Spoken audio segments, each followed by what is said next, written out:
is Miss Ellen with Calvert Library. Welcome to another edition of It's Elementary. Today we are going to be hearing this story, Feathers and Hair, What Animals Wear. We're going to be doing a little bit of experimenting about fingerprints. Let's take a closer look at our story. Feathers and Hair, What Animals Wear, written by Jennifer Ward, illustrated by Jing Jing Song.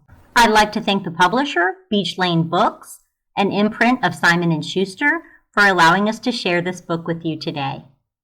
Some animals wear feathers.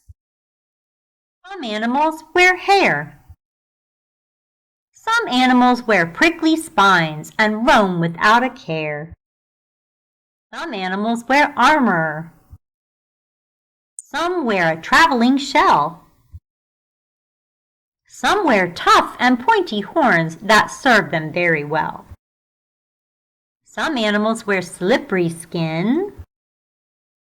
Some animals wear scales. Some wear skin quite thick, not thin, from their noses to their tails. Some animals wear extra fur. Some animals dress plain. Some animals wear wild hair that scientists call a mane. Some animals wear color and change their color too. But only one wears clothes from head to toes. That animal is you. And here, if you pause the video, you can meet the animals in order of appearance from our story today. Here are a few more. And here are the rest. Welcome back. I hope you enjoyed learning about the different ways that animals' bodies protect them. And we're going to learn a little bit about something that protects us. That's our skin. So we do wear clothes, as the book mentions, and that's a way of protecting ourselves from the element. But we also have skin, and one of the most unique things about our skin are our fingerprints. So we're going to focus a little bit more on fingerprints today. We're going to hear a few fun facts, and we're going to take a look at our own fingerprints and see if we can identify what kind of pattern our fingerprints have. So the source I used to find out some of these fun facts is a website called science-sparks.com. And a few of the fun things I want to tell you about fingerprints are, number one, you're born with them and they're uniquely you. Nobody else will have the exact same fingerprints as you. Even if you had an identical twin and you had the exact same DNA, your fingerprints would not be the same. That's how unique they are. Our fingerprints form while we're growing in our mother's tummy. And as we get older, our fingers grow and our fingerprints grow with us.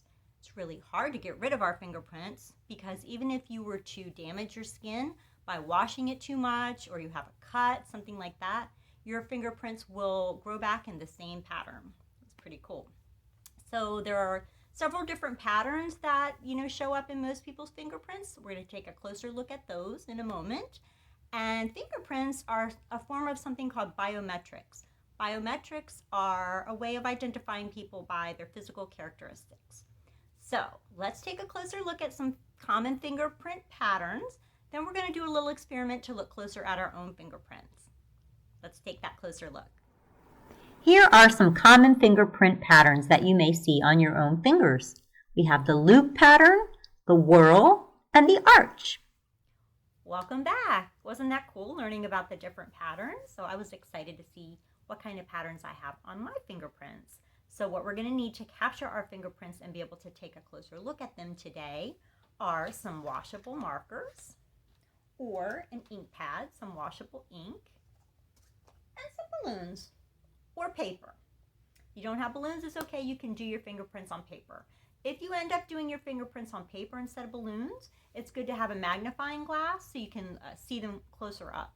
What we're going to do with the balloons is put some air in them, blow them up a little bit so you can actually see the pattern closer. So that's what I did.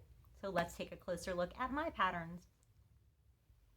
Okay, here we are about to make our fingerprints on our balloons. I've got a washable black marker. I've got my thumb, and I'm going to, if you can see, color it. Color it all the way in. Make it as dark as you can. I chose black because I feel like black shows up really much better. So, but you don't have to use black. Okay, so now you can see, kind of have my whole thumbprint area colored in. I'm going to take the balloon and I'm going to press down, kind of hold it on there for a little bit. Okay, great. And then set it right here. I'm going to do the same thing on the pink one. I'm going to continue on. I'm just going to add a little more black because it dries really quickly, these washable markers. And this came right off when I washed it off. It maybe took a few hand washings, but it did come off. And I'm going to do my pink balloon. Just make a print. Hold it for a little bit. Set it down. Then I'm going to take my balloon and blow a little air into it, not too much.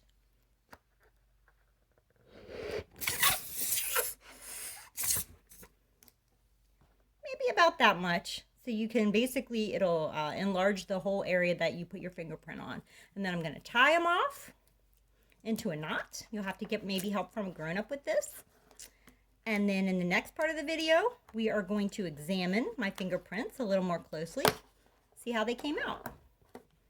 So it should look something like that. Not too much air. All right. So welcome back. Here are some close-ups of some of my fingerprints. On the left, you've got a white balloon with my four-finger fingerprint. And you can see in the center, there are a lot of whorls, and there are some arches around the edges. And then on the pink balloon, that's my thumbprint. It's very similar. It's got the whorls in the center and the arches around the edges. It doesn't show up as well on the pink balloon, so I kind of wanted to show you two different color balloons and how well it came out. But it's cool that both my thumb and my finger had that similar whorl pattern. So you could take a look at your fingerprints, see if your different fingers match. Do they match your thumb? You could try it with one of your family members and compare your fingerprints to theirs. You could do it on the balloons, or you could do it on paper. With the paper, I do think it's nice if you have a magnifying glass so you can see it a little bit better. So have fun comparing and learning about the patterns of your fingerprints. And thanks for joining me today. Thanks for joining me today for this episode of It's Elementary. Please keep an eye on all of Calvert Library's social media feeds for more fun programs for the entire family. Bye-bye.